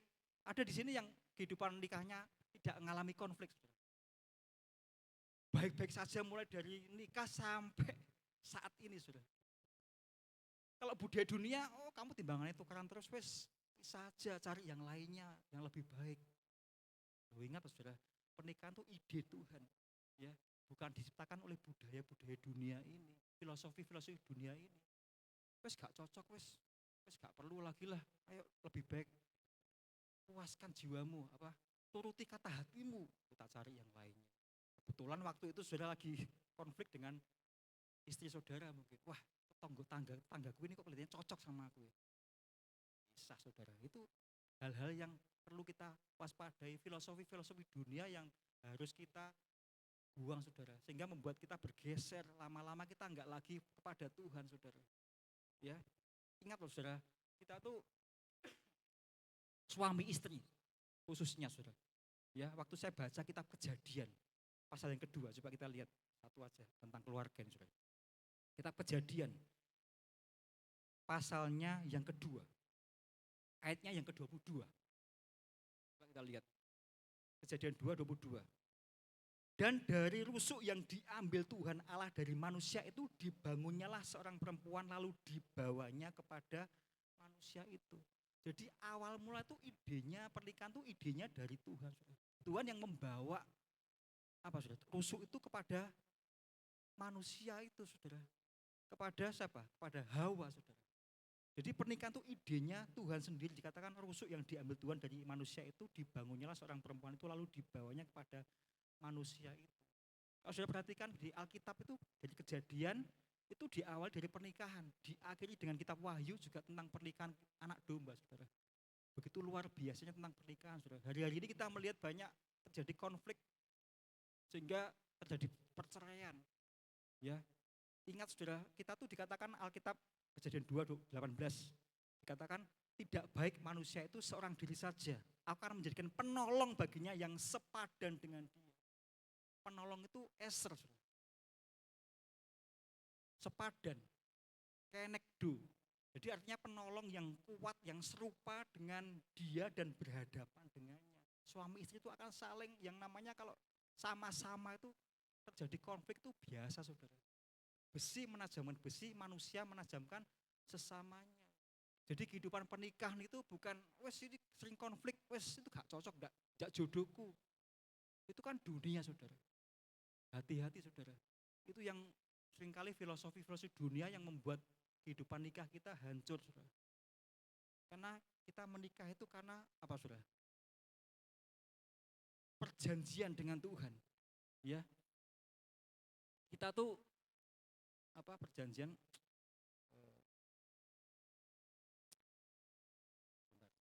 saya lupa ayat ya. Coba kita tuh buka ya ayatnya ya. Kejadian 2 ayat 24. Ini tentang pernikahan saudara. Saya tambahkan sedikit ya. Kejadian 2:24. Sebab itu seorang laki-laki akan meninggalkan ayahnya dan ibunya dan bersatu dengan istrinya sehingga keduanya menjadi satu daging. Ya, jadi perjanjian, covenant ikatan perjanjian, satu daging. Hal konflik itu hal yang biasa, membuat kita semakin apa? Dikuduskan, membuat kita semakin dibentuk satu dengan yang lainnya. Bukan karena gak cocok, sudah tidak cocok, sudah tidak chemistry. Mungkin kamu bukan jodohku, pisah saudara. Jadi artinya mari kehidupan pernikahan itu kehidupan perjalanan pembentukan yang Tuhan sendiri rencanakan saudara. Itu hal-hal yang harus kita sadari. Jangan sampai dikatakan tadi saudara, filosofi-filosofi dunia yang membuat kita itu semakin jauh kepada Tuhan. Bahkan kita tidak mengerti rencana Tuhan saudara. Ya, anak dianggap beban. Kita belajar sesuatu perlu saudara. Ilmu itu perlu saudara belajar. Tetapi jangan sampai itu membuat kita semakin jauh kepada Tuhan. Kita kembali kepada Yeremia saudara. Kita buka dalam kitab Yeremia pasal yang kedua. Bicara soal inner vitality. Itu contoh-contohnya saudara. Supaya kita enggak bergeser. Ya, enggak lagi fokus kepada Tuhan. Saya merenungkan dalam kitab Yeremia pasal yang kedua. Ayatnya yang ke-13. Mari kita waspadai hal-hal ini saudara. Dua hal kejahatan Israel. Apa yang dikatakan kejahatan Israel itu? Ayat 13. Sebab 2 kali umatku berbuat jahat. Mereka meninggalkan aku yang pertama, sumber air yang hidup, untuk menggali kolam bagi mereka sendiri, yakni kolam yang bocor, yang tidak dapat menahan air. Dari ayat 13 ini ada dua hal yang dikatakan kejahatan Israel. Sehingga umat Tuhan menjauh sama Tuhan, bergeser bukan lagi kepada Tuhan. Yang pertama apa? Meninggalkan Tuhan sebagai sumber air yang hidup. Yang kedua, menggali kolam bagi mereka sendiri. Kolam itu berbicara mengenai usaha manusia yang sia-sia. Membangun kolam. Kolam itu kan sesuatu yang airnya tidak bisa mengalir, saudara. Benar nggak, saudara? Kolam itu kan rawan penyakit, sarang penyakit, saudara. Ya artinya kadang-kadang hidup kita tuh pengen pegang kendali. Wes nggak libatkan Tuhan. Aku bisa kok. Semuanya serba aku bisa. Ini semua dari aku. Kepandaianku karena aku. Ini yang Tuhan katakan kejahatan Israel pada waktu itu. Dia melupakan Tuhan. Ya. Orang yang mengandalkan Tuhan tuh mengandalkan kolam, orang yang mengandalkan kolam tadi membuat kolam itu selalu merasa kurang, saudara. Benar nggak, saudara? Harusnya bisa lebih kaya dong, harusnya bisa lebih viral, lebih indah, lebih dihargai. Sepertinya hausnya kita tidak pernah hilang, saudara. Itu yang dilakukan Israel pada waktu itu, saudara. Membangun kolam untuk dirinya sendiri, kolam yang bocor, saudara, dikatakan, yang tidak dapat menahan air, saudara. Saya ingat berbicara mengenai kolam ini, saudara. Perempuan yang ketemu Yesus di sumur Yakub, siapa saudara? Tahu? Siapa? Perempuan di Yohanes pasal yang keempat. Perempuan Samaria, saudara. Kita lihat ayatnya, Yohanes pasal yang keempat. Percakapan perempuan Samaria dengan Yesus pada waktu hari-hari siang, pada waktu siang hari, saudara. Ya. Ini sama dengan yang saya katakan tadi, orang yang tidak puas dengan dirinya dengan Tuhan, dia membangun kolam. Dikatakan perempuan ini punya 5 suami, saudara. Tuhan katakan kamu sudah punya suamimu yang sekarang. Coba kita lihat Yohanes pasal yang keempat. Ayat yang ke-7. Ya, kita lihat ya, Yohanes 4 ayat ke-7. Maka datanglah seorang perempuan Samaria hendak menimba air, kata Yesus kepadanya, berilah aku minum. Terus ayat yang ke-13, langsung aja saya singkat. Jawab Yesus kepadanya, barang siapa minum air ini, ia akan haus lagi. Tetapi barang siapa minum air yang akan kuberikan kepadanya tidak akan haus untuk selama-lamanya. Sebaliknya air yang akan kuberikan kepadanya akan menjadi mata air di dalam dirinya yang terus memancar sampai kepada hidup yang kekal. Kata perempuan itu kepadanya, Tuhan berikanlah aku air itu supaya aku tidak haus dan tidak usah datang lagi ke sini untuk menimba air. Kata Yesus kepadanya, pergilah, panggillah suamimu dan datang ke sini. Kata perempuan itu, aku tidak mempunyai suami, kata Yesus kepadanya. Tepat katamu bahwa engkau tidak mempunyai suami. Sebab engkau sudah mempunyai 5 suami dan yang ada sekarang padamu bukanlah suamimu. Dalam hal ini engkau berkata benar. Saudara, ini Saya kasih contoh orang yang membangun kolam dirinya sendiri itu seperti perempuan Samaria ini. Enggak puas. Bukankah hari-hari ini banyak orang yang merasa enggak puas. Selalu aja itu enggak pengen ini, sudah sukses, pengen ini lagi, pengen lagi. Merasa hausnya kurang, sesuatunya kok kurang ini ya, kok kurang ini ya, kok kurang ini ya. Sama yang dialami oleh perempuan Samaria ini. Dia merasa kurang dengan suaminya yang pertama, yang kedua sampai 5 kali dia menikah. Makanya Tuhan katakan tadi apa? Engkau tidak punya suami sebab engkau sudah punya 5 suami. Dalam hal ini engkau berkata benar. Orang yang membangun kolam dirinya sendiri itu sepertinya hausnya tidak pernah hilang. Seperti perempuan Samaria ini. Ya, ingat saudara. Ketika kita meninggalkan Tuhan, tadi secara pelan-pelan tadi. Contohnya tadi seperti Yesus plus tadi. Ya, tidak puas dengan Yesus. Oh, masih ada lagi yang ini yang harus kita tambahkan dalam hidup kita. Seperti perempuan Samaria ini. Tuhan katakan, kamu sudah punya 5 suami. Perempuan Samaria ini enggak puas dengan kehidupannya. Hari ini banyak orang yang enggak puas dengan kehidupannya. Padahal Yesus saja sudah cukup, saudara. Seringkali kita menambahkan yang lainnya. Kita ingin dianggap, kita haus validasi, haus pengakuan, haus yang lainnya, saudara. Seperti perempuan Samaria ini. Tetapi kita lihat ketika dia berjumpa dengan Yesus sebagai sumber kehidupan itu ada perubahan yang dialami oleh perempuan Samaria ini. Sudah perhatikan ayat yang ke-39, saudara. Setelah ada perjumpaan dengan Yesus, hidupnya diubahkan. Hidupnya mengalami perubahan yang luar biasa. Dikatakan ayat 39 apa? Dan banyak orang Samaria dari kota itu telah menjadi percaya kepada Yesus karena perkataan perempuan itu yang bersaksi, ia mengatakan kepadaku segala sesuatu yang telah kuperbuat. Nah, ketika orang-orang Samaria itu sampai kepada Yesus, mereka meminta kepadanya supaya ia tinggal pada mereka dan ia pun tinggal di situ 2 hari lamanya. Dan lebih banyak lagi orang yang menjadi percaya karena perkataan Yesus. Dan mereka berkata kepada perempuan itu, kami percaya tapi bukan lagi karena apa yang kau katakan sebab kami sendiri telah mendengar dia dan kami tahu bahwa dialah yang benar-benar juru selamat dunia. Ketika orang mengalami perjumpaan pertemuan dengan Yesus sebagai sumber air yang hidup, hidupnya enggak haus lagi seperti perempuan Samaria, berdampak. Dia mengalami kepuasan, saudara. Hari-hari ini mari jangan kita tinggalkan Yesus. Jangan kita membuat usaha kita sendiri dengan kekuatan kita. Kita tidak ingin dikontrol sama Tuhan. Kita merasa bisa. Oh ini kalau enggak aku enggak bisa. Saya gambarkan kejahatan Israel 2 tadi sudah. Meninggalkan aku, meninggalkan Tuhan. Yang kedua membangun kolam yang bocor. Sudah pernah dengar istilah bocor halus? Sudah? Bocor halus. Seperti tadi sudah contoh-contohnya bocor halus itu seperti tadi. Loh, kamu kok enggak beribadah ya, lama-lama mengurangi jam-jam ibadah. Aku kan masih percaya Tuhan Yesus. Ya, itu bocor halus sudah. Gak lagi sungguh-sungguh setia sama Tuhan. Ingat loh sudah, kita didesain itu bukan hidup sendiri. Ya. Kita punya talenta yang hebat. Kita boleh jenius, kita boleh pandai, kita punya bakat yang banyak sekali sudah. Ya, kita punya mungkin klien yang banyak, punya pertemanan yang banyak sekali sudah. Tetapi ingat, dengan siapa kita terhubung itu menentukan apa kita berfungsi maksimal atau mati secara perlahan. Ya tadi bocor halus tadi. Ya. Dengan siapa kita terhubung menentukan apakah kita berfungsi maksimal atau mati dengan perlahan. Seperti gadget tadi saya ilustrasikan tadi, lama-lama enggak dicas ya lama-lama ya enggak berguna sudah. Matinya perlahan-lahan, titit merah akhirnya des. Hidup kita kalau lama-lama meninggalkan Tuhan, bocor halus tadi sudah. Bocornya pelan-pelan, sedikit-sedikit. Lama-lama kolamnya habis, saudara. Tidak puas lagi, cari yang lainnya lagi, saudara. Makanya ini penting bagi kehidupan kita pada pagi hari ini. Siapa yang mempengaruhi hidup kita? Dan siapa yang suaranya paling kita dengar dalam hidup ini?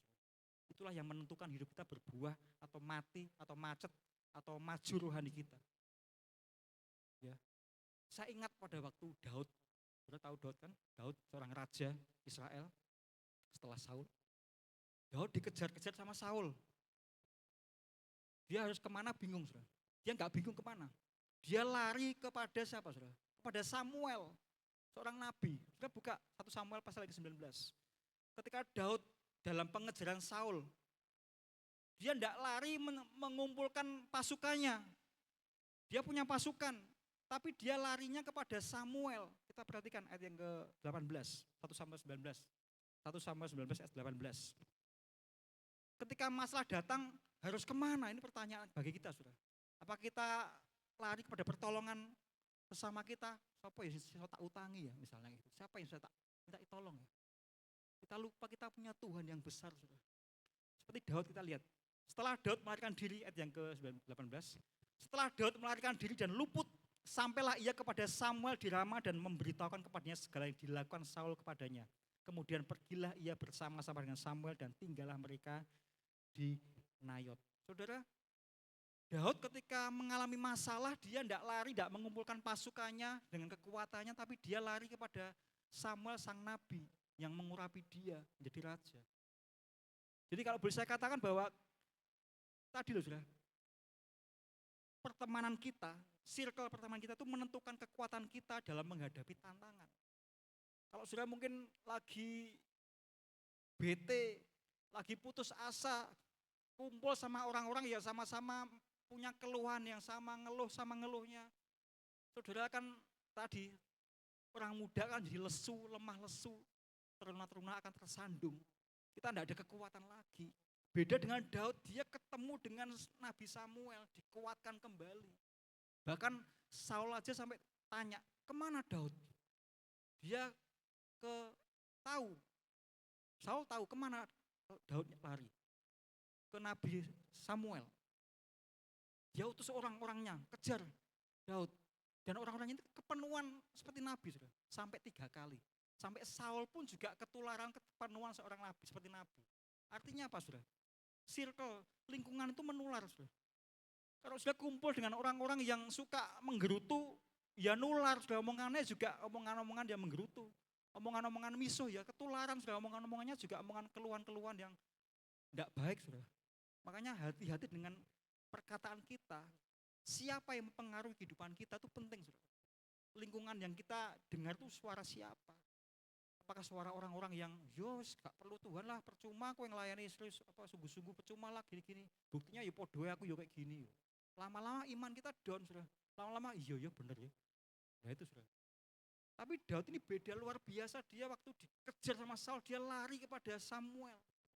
Saya percaya Samuel menguatkan Daud pada waktu itu sehingga Daud kuat kembali. Bahkan Saul pun mengutus orang-orangnya itu ketularan seperti nabi, saudara. Kalau sudah baca kitab 1 Samuel 19 sampai ayat ke-24. 3 kali Saul menyuruh utusannya, coba kamu cari Daud. Orang-orangnya juga kepenuhan seperti nabi. Sampai Saul pun datang kepenuhan seperti nabi, saudara. Lingkungan itu menular. Oleh sebab itu pada pagi hari ini mari hal yang menentukan kehidupan kita. Siapa yang mempengaruhi hidup kita supaya kita tetap punya inner vitality, kekuatan dari dalam ini. Dunia boleh apapun, berubah apapun juga, kalau kekuatan kita dari dalam kita tetap kuat, kita mengakar terus kepada Tuhan, Sang Sumber Firman itu, hidup kita tidak mengalami yang namanya burnout, tidak mengalami lemah dan lesu, saudara. Akan tetap kuat, bertahan, bahkan lari dan tidak menjadi lelah. Amin, saudara. Tetap, ayo hubungan kita dengan sesama kita. Jangan kita perbanyak, maksudnya perbanyak vertikal kita kepada Tuhan. Ketika perempuan Samar ini hubungannya dengan Tuhan beres, baik, dia berdampak. Horizontalnya bagus, dia diterima oleh masyarakat pada waktu itu. Dia enggak lagi dikatakan perempuan pelacur, ya, yang banyak gonta-ganti pasangan. Tapi dia berdampak hidupnya. Orang melihat dia, ada perubahan. Karena apa, saudara? Hubungannya vertikal beres dengan Tuhan. Seperti pohon kurma tadi, saudara. Mari kita perdalam akar kita terus. Memang enggak enak, saudara. Maksudnya enggak ada keplokan. Orang saat teduh itu ada enggak dikeploki, saudara? Wah, kamu hebat ya saat teduh. Enggak ada, saudara. Saat teduh itu enggak ada yang tahu. Enggak keren kan? Di rumah sendiri, di kamar sendiri baca firman, saat teduh berdoa. Itu kan enggak ada yang lihat. Beda kalau saudara di tempat ini nyanyi, berkhotbah, atau mungkin bagaimana show kelihatan di luar kan ada tepuk tangan, dilihat. Tetapi saat teduh itu kan sepertinya enggak keren. Itu saat teduh, membaca firman Tuhan, menggali firman Tuhan, berdoa. Itu kan sepertinya biasa, sama seperti pohon kurma tadi. Pohon kurma itu kan nggak kelihatan, berapa tahun tiba-tiba baru berbuah. Itu dalam sekali akarnya, saudara. Bahkan ditutupi dengan batu yang besar. Terus mencari air, mencari sumber tadi. Saudara, saya katakan bahwa sumber daya kita bisa hilang. Sumber daya itu apa? Kekayaanmu bisa hilang, pekerjaanmu bisa hilang, bisnismu bisa hilang. Tetapi mata air yang namanya source tadi, Tuhan tidak bisa hilang. Makanya semua saudara jangan gaya sombong, oh enggak mungkin bangkrut ini, oh, sukses, bosnya punya perusahaan ribuan perusahaan, ratusan perusahaan. Kalau Tuhan bikin kolaps, mau apa saudara? Makanya saya katakan sumber daya kita bisa hilang, kekayaan kita bisa hilang, kekuatan kita bisa hilang, pekerjaan kita bisa hilang. Tapi jangan sampai kita meninggalkan sumber mata air yang hidup, source itu, bukan resource tapi source, Tuhan. Ya, jadi kesimpulannya pada pagi hari yang pertama, hidup kita bisa mengalami yang namanya inner vitality ketika kita tetap terhubung dengan sumber mata air itu Yesus Sang Firman. Yang pertama. Yang kedua, kesimpulannya apa? Kita bisa kafah tadi, menunggu dengan sabar, menantikan dengan penuh harap agar Tuhan bertindak. Mari kita sebagai orang percaya kita perlu kafah, saudara. Katakan kafah, saudara. Kafah, kafah tadi loh, dipilin. Semakin kita terus dengan Tuhan, kita akan kuat, tidak mudah pecah, tidak mudah putus. Ya, seperti contoh yang terakhir Habakuk. Kitab Habakuk, kita buka Habakuk pasal yang kedua, yang terakhir. Habakuk pasal yang kedua, ayat yang pertama. Habakuk ini mengalami hal yang sama seperti kita, saudara. Habakuk. Hari-hari ini kan kita disuguhkan dengan berita-berita yang pembunuhan, mengerikan, tiba-tiba ada orang yang dipukul sama helm sampai kepalanya berdarah-darah sampai mati, ada yang dicor, pokoknya ngeri, saudara. Mungkin juga hal-hal yang sepertinya menyiksa batin kita, jiwa kita. Seperti Habakuk ini mengalami, saudara. Kita lihat, tapi apa yang dilakukan oleh Habakuk? Habakuk pasal yang kedua, ayat pertama. Dikatakan apa? Aku mau berdiri di tempat pengintaianku dan berdiri tegak di menara.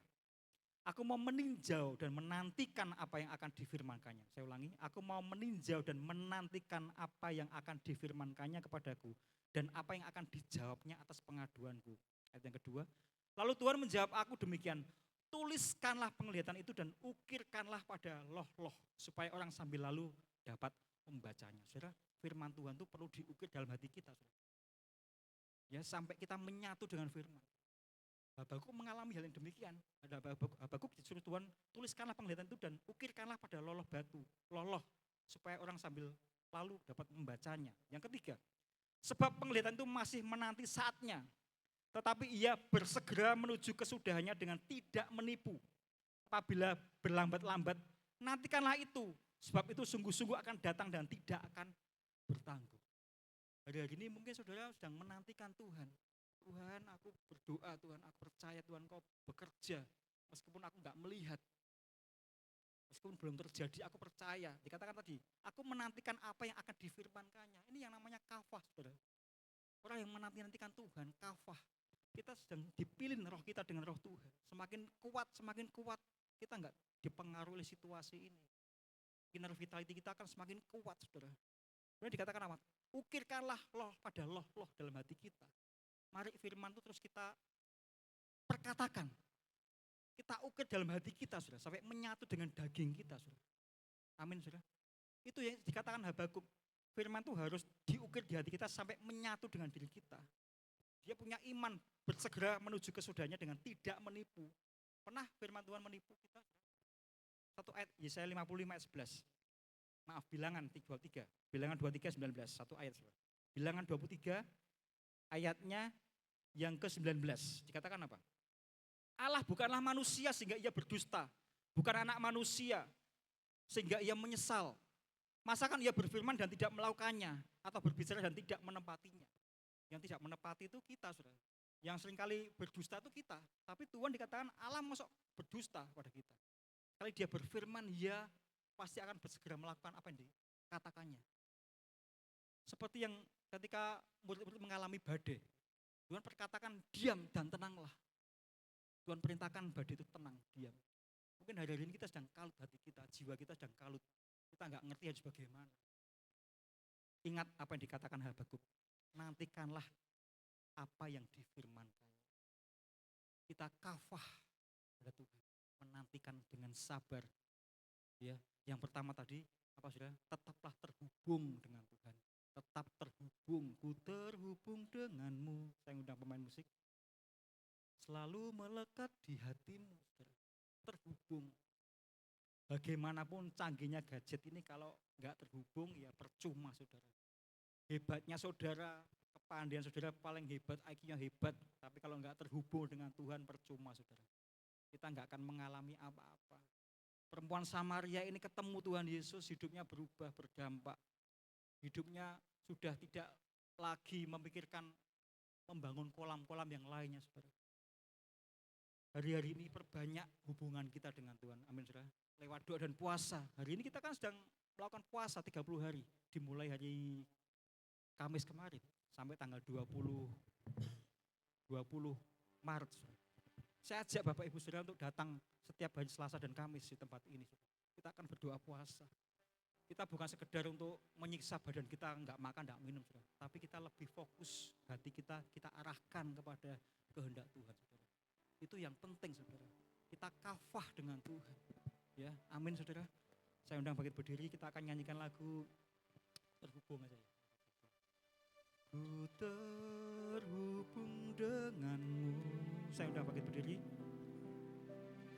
Selalu melekat di hatimu. Firman-Mu itulah dasar hidupku yang berdaulat atasku. Ku terhubung denganmu. Ku terhubung denganmu. Selalu melekat di hatimu. Selalu melekat di hatimu. Firman-Mu itulah dasar hidupku yang berdaulat atasku. Kasih-Mu Tuhan, Kau layakkan kami Bapa. Kasih-Mu layakkan seluruh hidupku. Mampukanku melakukan Tuhan. Mampukanku melakukan yang Tuhan inginkan. Tak bisa ku terlepas, tak bisa ku terlepas. Kau memegang tanganku, ingin lebih mengenal pribadi-Mu. Sama-sama katakan ku terhubung. Ku terhubung denganmu. Selalu melekat Tuhan. Selalu melekat di hatimu. Firman-Mu itulah dasar hidupku yang berdaulat atasku. Terhubung denganmu. Selalu melekat. Selalu melekat di hatimu. Firman-Mu itulah dasar hidupku yang berdaulat atasku. Dengan sungguh katakan ku terhubung. Ku terhubung denganmu. Selalu melekat. Selalu